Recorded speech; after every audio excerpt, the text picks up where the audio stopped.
वफाकी वज़ीर तालीम शफकत महमूद की तलबा पर एक और शफकत। बैन सूबाई वज़राए तालीम कॉन्फ्रेंस में 10वीं और 12वीं के इम्तहानात देने वाले तमाम तलबा को पास करने का फैसला किया गया है। फेल होने वाले तलबा को रियायती 33 नंबर देकर पास किया जाएगा। वफाकी वज़ीर तालीम शफकत महमूद की जानिब से ये एक और फैसला सामने आया है। बैन सूबाई वज़राए तालीम कॉन्फ्रेंस में 10वीं और 12वीं के इम्तहानात देने वाले तमाम तलबा को पास करने का फैसला किया गया है। फेल होने वाले तलबा को रियायती 33 नंबर्स देकर पास किया जाएगा। इसी मामले पर गुफ्तगू करने के लिए हमारे साथ मौजूद है मारूफ माहिर तालीम और director higher education and research Punjab university professor doctor Rafaqat Ali Akbar sahab. बहुत शुक्रिया सर आपके वक्त का। कहिएगा, हुकूमत का फैसला किस हद तक हकीकत पर मबनी है? क्या इम्तहानात के बगैर प्रमोट करना ही ऑप्शन रह गया है? अच्छा जी, फितरी तौर पे और जो तालीम के तकाजे हैं उसके मुताबिक तो ये फैसला कदरे नामौजू है और हुकूमत का ये ऐलान कि तमाम बच्चों को पास कर दिया जाएगा बगैर इम्तहान के, ऐसा दुरुस्त बात नहीं है। लेकिन मुझे लगता ये है कि अमलन ऐसा होगा नहीं।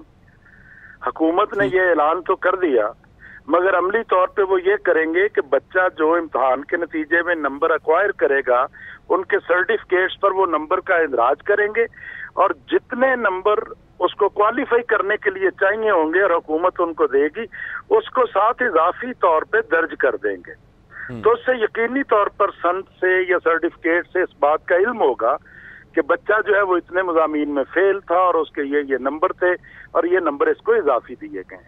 तो फ्यूचर में उसका मेरिट बनाने के लिए और उसको डिटरमिन करने के लिए उसके स्टेटस को तो इस बात का ये करेंगे, इसलिए कि अमली तौर पे ये मुमकिन नहीं है कि तमाम बच्चों को जुम्बश कलम जो है वो पास कर देना और फिर अगला सवाल ये पैदा होगा कि पास करने के लिए नंबर कितने चाहिए।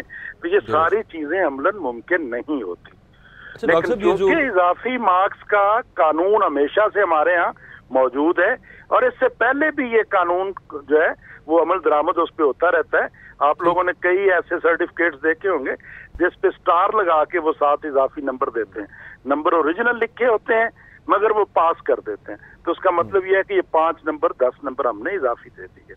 जी अच्छा डॉक्टर साहब, ये जो ऑनलाइन निज़ाम तालीम है ये रिवायती निज़ाम तालीम का नेमुल बदल हो सकता है आपके ख्याल में? क्या अगर ऐसा है और हो जाना चाहिए तो इसके तहत इंतज़ामात का और एक और सवाल कर दिया।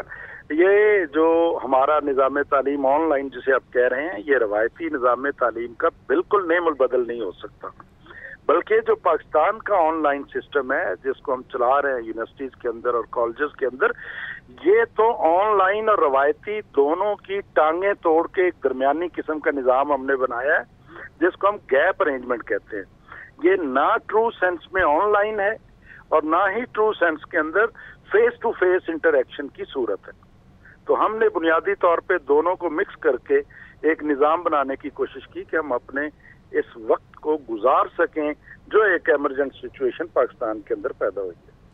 डॉक्टर साहब कहिएगा, जैसे आपने कहा कि जब उनका रिजल्ट कार्ड आएगा तो उसके ऊपर ये डिटर्मिन किया जाएगा कि ये बच्चा इतने मज़ामीन में फेल था और उसके बाद उसको इतने नंबर्स देकर रियायती पास जिसे कहा गया है कहा जा रहा है। तो ऐसे तलबा के लिए उनका मुस्तकबिल क्या होगा जब वो आगे यूनिवर्सिटीज़ में एडमिशन लेंगे? तो उनके लिए कितना मुश्किल हो सकता है? ये आपने ठीक राइटली पॉइंट आउट किया, उन बेचारों का मुस्तकबिल बिल्कुल खराब हो जाएगा, इसलिए कि वो अपने आप को पास तस्वुर करेंगे मगर वो टेक्निकल टर्म्स के अंदर पास नहीं होंगे जिसे हम मेरिट कह रहे हैं और मैकेनिकल प्रोसेस कह रहे हैं। उसके अंदर वो उस मेरिट पे फॉल नहीं करते होंगे जो मेरिट उनको रिक्वायर्ड होगा।